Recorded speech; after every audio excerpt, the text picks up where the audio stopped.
After being reborn, I finally decided to let Willow go. She wanted to dedicate herself to research, so I retreated to the mountains to teach. She was attached to her assistant, so I simply called off the engagement. In my past life, I trapped her with family and responsibility. She spent a lifetime as Makoto's mistress, never having a legitimate relationship. But when I fell ill and passed away, I realized that I too had lost an entire life. Chapter 1. After being reborn, I finally decided to let Willow go. She wants to dedicate herself to scientific research, so I'll head into the mountains to teach. She's attached to that little assistant of hers, so I'll just cancel the engagement. In my past life, I trapped her with family and responsibility. She spent a lifetime with Makoto as an illegitimate lover, but it was only when I fell ill and passed away that I realized I had lost my whole life too. After being reborn, the first thing I did was sign up for the teaching program in the mountains. When I saw the transfer notice, I felt like I was in a different world. The leader, who had always advised me, said with a satisfied smile, "Of all the new teachers, you were the one I was most hopeful about before. You said your fiancé worked in Beijing and wasn't willing to leave, but now you've finally made up your mind." Speaking of Willow, she was a proud daughter of heaven. Not only did she come from a good family, but her career was also bright. She was a key talent being nurtured by the research institute, and her career was on the rise. As for me, I had a stable job,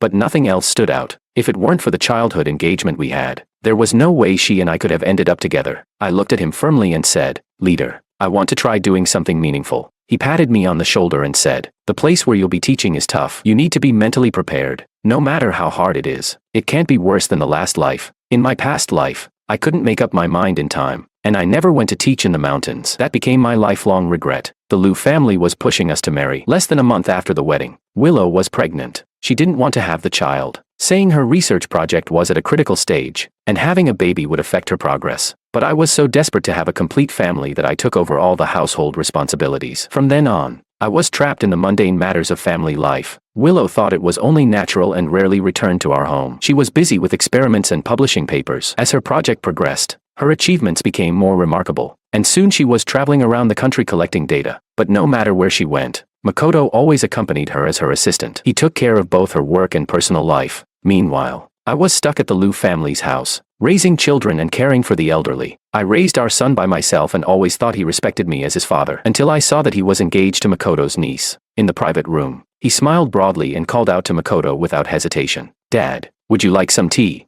It was only when the wedding was nearing that he informed me. I confronted him, and he responded dismissively, "Dad, my mom and Mr. Ito's work is monumental and important. You're not pursuing any progress yourself, so stop dragging them down." He also said, "You can't be so greedy. They've given you the title of father, but you want my mom's heart too, with your education. Do you even have anything in common with her?" He thought it was only Willow who was trapped by the family, and I, in his eyes, was the unfortunate victim of marriage life. But why should it be that way? When we were young, I asked her what she wanted, and she agreed to the marriage arranged by our elders. Because of that, I gave up the career I truly wanted to pursue. Her research tasks were tough, but I too worked tirelessly taking care of the family. While she was away on business trips, I handled all the meals and needs of everyone at home. In the hardest times, I ran back and forth between my family and the school, 24 hours a day, non-stop. I was the one arranging doctor visits, buying medicine, paying bills. By the time she reached retirement age, she had climbed the ranks and become a leader in the research field. Meanwhile, I was stuck in the small plot of land at the school, seeing fewer and fewer things. At this point, everyone was saying I wasn't good enough for her. Everyone urged me to leave with dignity, and even our son, whom I raised single-handedly, thought Makoto should be standing by her side instead of me. But I refused. After our last argument, he abandoned me in the nursing home and walked away. At the end of my life, no one was at my bedside. I regretted it deeply. If I were to be born again, I would absolutely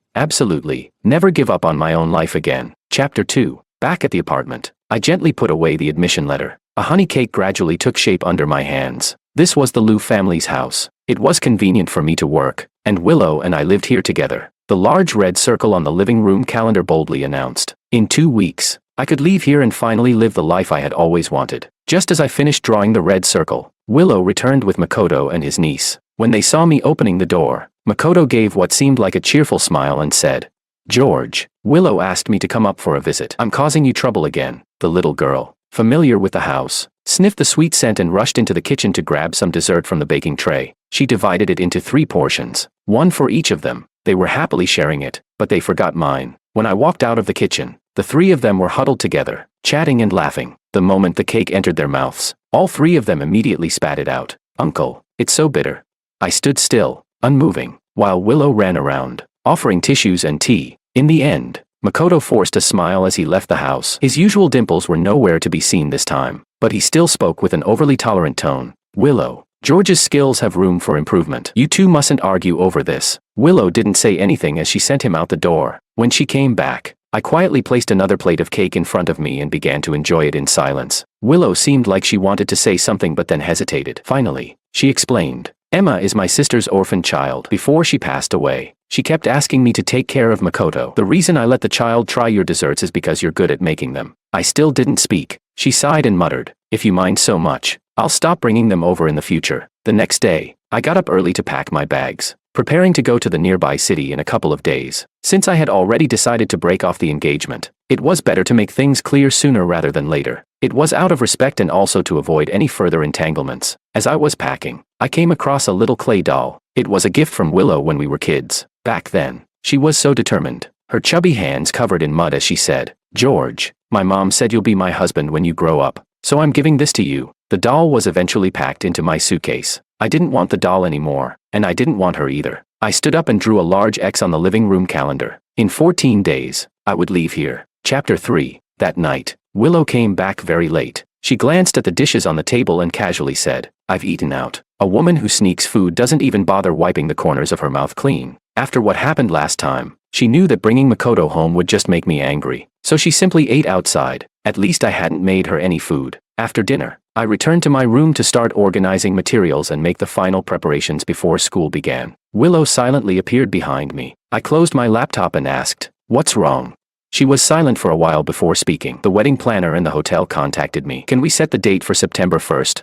She really knew how to pick a date, perfectly timed with the day I would be starting school. I looked up at Willow. 3 seconds later, she silently avoided my gaze. In my past life, she dealt with our relationship the way she handled work matters, love, marriage, children, and family care. To outsiders, she seemed to be doing everything perfectly, but only I could sense her distance and indifference. It wasn't until I was about to die that I finally realized she was probably unhappy with this marriage from the very beginning. But in the end, I was the only one who withered in this marriage. So, I asked her, Willow, have you thought it through? She froze for a moment, clearly not expecting me to ask such a question. Then I heard the exact same answer I had received in the past life. She said, George, you're the only man I've ever considered my husband. This time, I didn't hesitate. I said, marriage is a big deal. We should discuss it with our parents. The date can wait. Let's give it more time. She seemed relieved and quickly changed the topic with a smile. It's so late, and you're still preparing lesson plans. Don't tire yourself out. Those lesson plans were for the children in the mountain village. In this life, I was going to choose the road I hadn't chosen before. I wanted to see how wonderful George could live without Willow. The next morning, Willow woke up early. When I got up, there was a bowl of crab roe wontons from South City on the table. It was my favorite. She was rarely so considerate. I silently waited for her to make her move. Sure enough, Willow hesitated before speaking. George, I can't go with you to your parents' place this time. Emma's sick, and Makoto can't handle it alone. That was exactly the excuse I needed to keep her from following me back. It worked out perfectly for both of us. When she saw that I nodded in agreement, Willow hurriedly rushed out the door. I glanced at the calendar on the wall. There were still 13 days left. I was going home today to break off the engagement. The Liu family had always been kind to me, but it wouldn't be difficult to end the engagement. I just had to tell them that Willow had a bright future ahead of her, and she was about to soar to greater heights. As for me and her, we were no longer a match. The Liu family's living room was quiet and heavy. I sat silently to the side, slowly turning my teacup.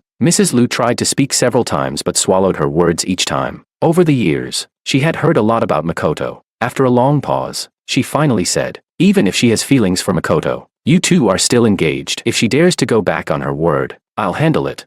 It was Mr. Liu who decisively spoke. Since you've chosen to break off the engagement, we respect your decision. However, George, our relationship won't change. We will always regard you as one of our closest juniors. Willow was now the apple of everyone's eye, so even her own parents couldn't understand why I was so determined to break off the engagement. But I understood. For this marriage, they probably had some hidden hopes and expectations too. Now that I was taking the initiative to end it, I was showing my awareness of the situation. This was a good thing. From now on, I would have no more entanglements with Willow or the Liu family. In the end, they were the true family. Chapter 4. The engagement was called off. To prevent any complications, I lied to them, saying Willow was too busy and that she asked me to come back alone. After hearing this, Mrs. Lu genuinely seemed a bit guilty. She urged me to stay at their house for a while longer. I didn't mind. I didn't want to go back to that small apartment and face Willow day in and day out. I stayed at the Lu family's house for 10 days. During those 10 days, Willow only called once. After hearing that I was at the Lu's, she didn't call again. She was still the same as before. When it came to our relationship, she always maintained a businesslike attitude. She wouldn't show concern, nor would she let her guard down. When I returned, I immediately marked 10 large red crosses on the calendar. Only 4 days left. Just 4 more days. I picked up my luggage to go home, but I heard the sound of the door opening. Willow was standing outside, followed closely by Makoto and Emma. When Willow saw me, she seemed a bit surprised and asked, "You're back?" Makoto and Emma, both casually, turned and entered my room. I frowned as I watched him shut the door to my room without hesitation. The living room was a mess, and upon closer inspection, all of my things were scattered around. I looked at Willow. A hint of embarrassment flashed across her face as she explained, "Well, Makoto's house had a leak after the heavy rain the other day, so they're temporarily staying here for a couple of days. I saw you weren't here, and since there weren't too many things, I let him stay in your room for now." I hadn't even told her about the broken engagement yet, and still, she and Makoto acted without any hesitation. When Willow met my cold, distant gaze, she offered, "You can move into my room for now and sleep in my bed." Willow said this while opening her bedroom door. "By the way," she added, "where are your books? There's hardly anything left in your room." Of course, I had moved them out. However, I explained calmly, "I sold them. After we get married, I plan to focus more on the family, so many of these things won't be necessary." Willow frowned. "Even if you're married, some of these things could still be useful. Self-improvement is important at any stage. But never mind. If you want to sell them, then do it." She always knew everything, but she didn't care. She watched me get swallowed by that family. As the beneficiary, Willow seemed perfectly at ease, but she shouldn't have been. Enjoying my sacrifices while being infatuated with Makoto, it wasn't right. I pursed my lips and didn't say anything. Seeing my silence, she finally spoke again. "By the way, what did your parents say?" Willow took the bag from my hand. I paused for a moment before answering. "I had someone check the date, and it's not a good one. We can talk about it later." There were still 4 days. I'd use this excuse to buy some time. Once I left, I'd explain everything to her clearly. Willow sighed in relief, then forced a smile to cover up her emotions. She looked at the calendar in the living room and said, "Looks like we'll have to pick a new good date." After that, she hurried off to the kitchen to cook. She didn't even notice what I had drawn on the calendar. I looked at the household registration book on my desk by the window. It was Willow's. Just as I was about to get up and help, I heard the faint sound of 3 people chatting outside. The man's voice was deep, the woman's was sweet, and the child's was adorable. I quietly sat back down. At this point, even though I had broken off the engagement with her, staying under the same roof with her was inappropriate, let alone sharing the same room. But with just 4 days left, I wouldn't be able to find a suitable place to rent in time. After thinking about it, I figured I would eat, then sleep on the floor in the living room before bed. Chapter 5. The next morning, before I had even fully woken up, Emma was already making a ruckus in the living room. Makoto didn't bother with her and continued to clatter away in the kitchen. Willow, on the other hand, just sat on the sofa, smiling as she watched the two of them. Perhaps this was the image of a perfect family in her mind. I used the excuse of needing to buy groceries and hurried out the door. Once outside, I took a deep breath. Neighbor Hongjie saw me and quickly approached, asking, "George, you're back. I thought you went to visit your in-laws." Her words carried a hint of playful teasing. I replied, "Not my in-laws." Neighbor Hongjie froze for a moment, then laughed, thinking I was just being considerate of Willow's reputation. She continued, "Right, not your in-laws yet. You'll have to wait until you're actually married to change how you address them." Noticing the change in my expression, Hongjie stopped talking, clearly feeling hesitant, but she couldn't hold it in. She quietly scolded me. "While you were away these last few days, little Lou brought men home. I asked her about it, and she actually said you were okay with it. That man looks trouble. How could you give your approval? You're not even married yet. Come on, George, open your eyes. Willow has everything going for her. If it weren't for your engagement, I'd be considering introducing her to my nephew, who wouldn't be attracted to her. She's got one man after another chasing her. You better be careful." Even with all these men around her, Willow was only truly standing by Makoto's side. Makoto didn't need to worry. Willow would give him all the confidence he needed. What surprised me was that Willow had told others it was my decision, as if she were trying to avoid any blame falling on Makoto. She truly thought through everything, but there were some things I couldn't say yet. Seeing that I was silent, Hongjie, noticing my soft nature, clicked her tongue and gave me one last piece of advice to keep an eye out while staying at home. When I returned, the living room was empty. However, there were rustling noises coming from the basement. After a while, Emma bounced upstairs, holding a piece of torn, old paper. I looked closely. It was the portrait I had drawn of Willow last New Year's Eve. The woman in the drawing still had a cold expression, but her lips were curved in a faint, gentle smile. The room looked warm and spring-like, and outside, the fireworks were brilliant. In that moment, Willow's eyes were focused solely on me. At the time, I believed that our married life would be filled with such simple, happy moments, repeated for many years, but I never expected that would be the only time she ever truly looked at me. The paper Emma was holding was already torn and dirty. It was covered with sticky sugar stains. Makoto appeared behind her. He quickly said, "She's just a child. George, you won't hold it against her, right?" Though his tone was gentle, the smugness and disdain in his eyes were unmistakable. I replied coldly, "If you know she's misbehaving, then teach her properly." Makoto seemed taken aback by my response. Children are the best at reading the atmosphere, and Emma immediately charged at me. Her dirty little hand slapped across my shirt, leaving a dark handprint on the fabric. She yelled, "You're not allowed to bully my uncle."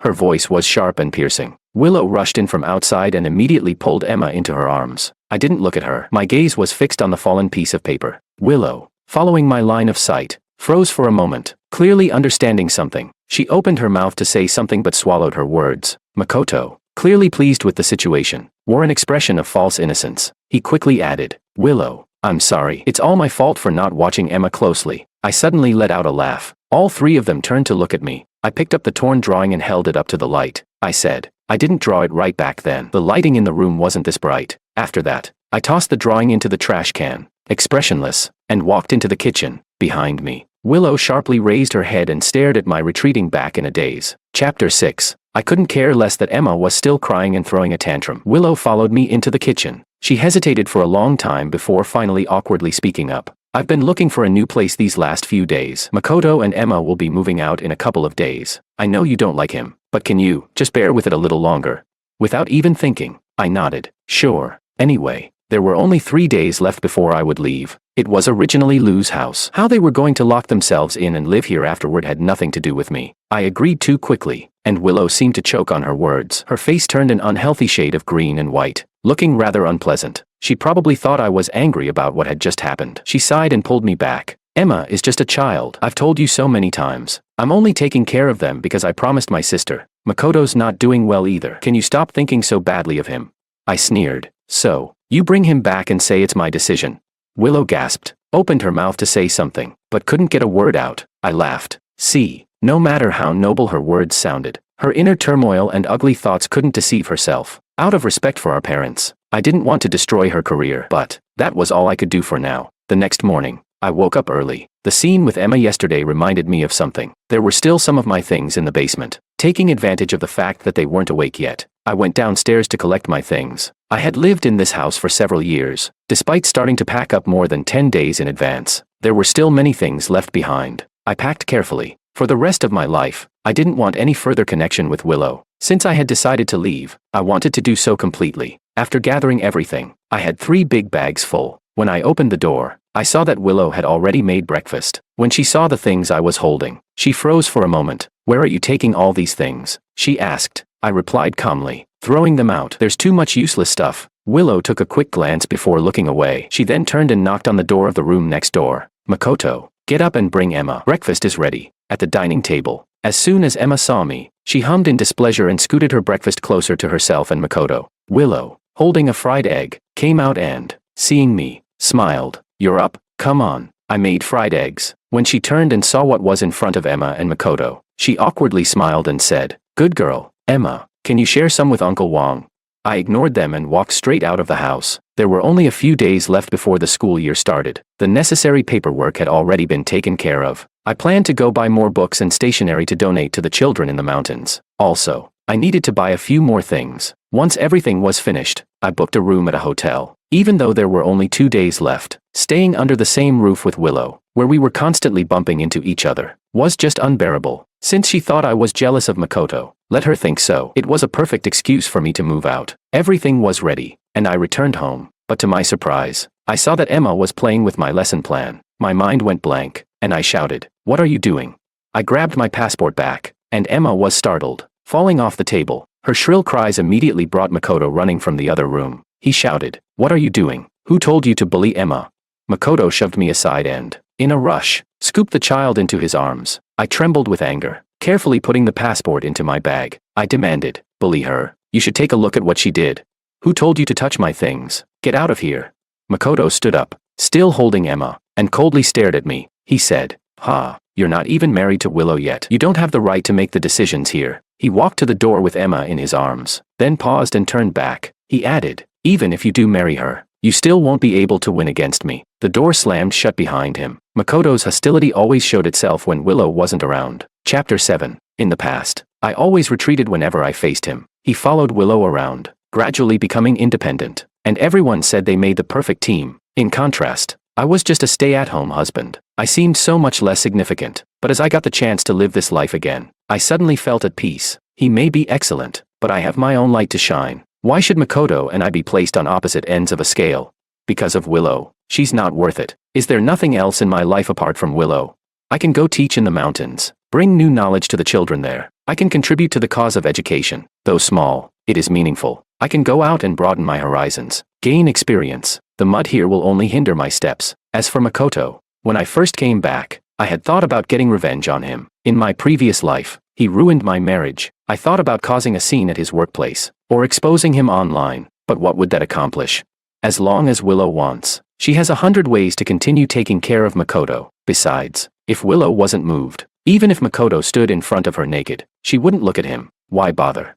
It's just a love gone wrong. I don't want to waste my life dealing with it anymore. So, I said to Makoto seriously, listen, no matter what your relationship with Willow is, whether you admit it or not, it's none of my business. I'm not marrying her. If you understand, you should focus more on Willow, not provoke me. Otherwise, I might change my mind at any time. Makoto froze. He waved his hand as if to deny it, but then seemed afraid to really anger me. Finally, he hesitated and went back to his room. I finished packing my things and took one last look at the apartment. Looking around, I could see the traces of other men who had lived here. There was nothing worth missing. I turned and walked out. Back at the hotel, I quickly packed my things and started typing a message to Willow. Though she had treated me poorly in many ways, up until now in this life, we didn't have any major grudges. In the past life, we had both wasted each other's time and ended up in confusion. If possible, I still wanted to clear things up in this life. In the message, I didn't mention where I was going, but simply told her that I had made up my mind to go teach in the mountains. As for our engagement, she didn't want to marry me, and I didn't want to marry her either. We would call it off. From then on, we would go our separate ways. Before I could send the message, there was a knock on the door. I opened it to find Willow standing outside. She seemed out of breath, as if she had been running for a long time. I asked, "What are you doing here?" She gasped a few times before speaking. "Finally found you. I'm glad you're okay." "I'm glad you're okay." I fell silent, expecting her to start blaming me again. "Okay, don't be mad anymore. Come back with me," Willow said, squeezing past me and starting to pack up my things. I turned off my phone screen, hiding it behind my back, but her eyes shifted and landed on the large bags scattered across the floor. Willow's expression changed drastically. She asked, "Where are you going?" I was momentarily stunned, annoyed with myself for not packing things away properly. I quickly made up an excuse. "This afternoon, Emma was rummaging through my stuff. I was worried she'd mess something up, so I brought it out." Seeing my calm demeanor, Willow sighed with relief. She said, "I've already scolded her. Don't argue with a child." I played along and stopped her from packing any further. Willow furrowed her brows and asked, "What's wrong? Are you still upset?" Emma was wrong, but she's just a kid. Don't make a fuss. I just don't understand. Emma's always been so well behaved. Why do you two always clash when you return? Willow seemed like she wanted to say something more, but when she saw me looking at her indifferently, she suddenly stopped talking. I asked her one question. "Does Makoto know you came to find me?" Willow looked embarrassed and annoyed. "What's it got to do with him? Why are you always bringing up Makoto?" I didn't answer, but continued. "I guess he doesn't know, right? Otherwise, you wouldn't be standing here. I'm your fiancé. If we had an argument, it's only natural for you to come find me. But why? Deep down, don't you want to tell him? Why do you always subconsciously avoid talking about me when you're around him? Every time we argue, you say it's because you're taking care of her for your sister's sake. You've got several sisters, so why does no one else matter as much as you do?" "Willow," I called her name softly. "If you don't love me, just let me go." Willow's face turned pale, and it seemed like her body wavered slightly. After a long pause, she spoke with difficulty. "Since you're not going back, then stay here and reflect on it. I'll come back to pick you up in a few days." Willow awkwardly turned and fled. "I never meant to wrong you. I'll go back and prepare for the wedding." Hearing the hurried footsteps retreating, I expressionlessly shut the door. How laughable. It was as if, in her eyes, her willingness to prepare for the wedding and marry me was some great favor I should be eternally grateful for. Chapter 8. After Willow left, I bought my train ticket on my phone. Then I went out and had a meal with some colleagues I had been close with. We were all about to go our separate ways, and I didn't know when I'd be back, or what year it would be by then. During the meal, my closest classmate hesitated, as though he wanted to say something but wasn't sure. He knew a little about my situation with Willow. He said, "George, didn't you say you were about to get married? Why are you going to teach in the mountains instead?" Long-distance relationships are a challenge for many couples. I smiled and shook my head. We're not getting married anymore. Then I raised my glass. To put it bluntly, the world is so big, I want to see more of it. So, here's to youth, friendship, and to myself. When I got home, I took an early shower and went to bed. I thought it would be a restless night, tossing and turning, but surprisingly, I slept soundly through the night, only waking up at dawn. After I woke up, I headed straight for the train station. Just before getting on the train, I sent out the message I had been editing for a long time. As soon as I sent it, my phone started vibrating uncontrollably. I turned it off immediately. When the train started moving, I felt a lightness in my body. For a brief moment, I felt like I saw the version of myself from my previous life, saying, "Thank you." When the train arrived at the station and I finally stepped onto that vast and desolate land, I suddenly felt like crying. The step I couldn't take in my past life. It seemed so easy to take this time, as long as I wanted it. I collected myself and went to report to the school. In my previous life, I didn't achieve my dream. This time, I would treasure this opportunity. Apart from eating and sleeping, I spent every other moment either in class or preparing lesson plans. During this busy time, I received 3 calls from Willow. The first one came a month after school started.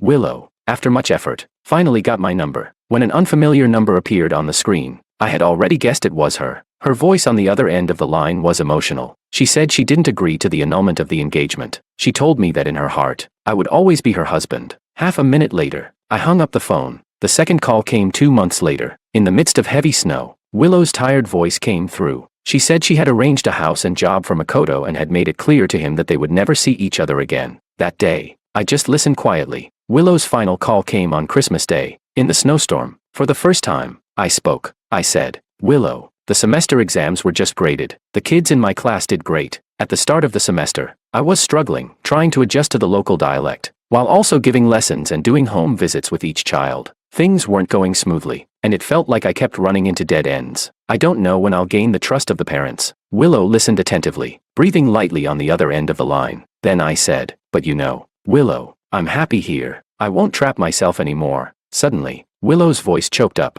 Her tired voice came through. "But I miss you." You see, the subject of her sentence was still I. She never cared about the exit for my soul, even in this moment of reconciliation. After this call, I cried my heart out at the foot of the mountain. In my past life, no matter how hard it got, I had never shed a tear. I had been hysterical, angry, regretful, but I never cried. I had almost forgotten what it felt like to shed tears. After wiping away my tears, I threw myself into teaching even more. In my second year of teaching, the villagers started trusting me more and more. Wherever I went, they greeted me warmly. Although rural education still had a long way to go, I knew that if I kept walking down this path, many children would benefit. Every night, when I raised my head from the office desk and looked at the bright moon in the mountains, I felt an inexplicable strength supporting me. The feeling of striving for an ideal was so good. Later, I learned from my classmate that Willow had gotten married. Her partner was Makoto. When my classmate told me, he was careful, perhaps considering my feelings. He explained cautiously, "I heard that Willow had been preparing a business trip to the place where you were teaching. When Makoto found out, he went there to cause a scene. I don't know what happened, but the next day, both of them woke up in the same bed. Willow refused to agree, but she was pregnant. I didn't respond. In this life, she still entered marriage for the sake of responsibility. The responsibility of a daughter, the responsibility of a mother, but never the responsibility of a wife." At the end of our conversation, my classmate sighed. "When you left to teach,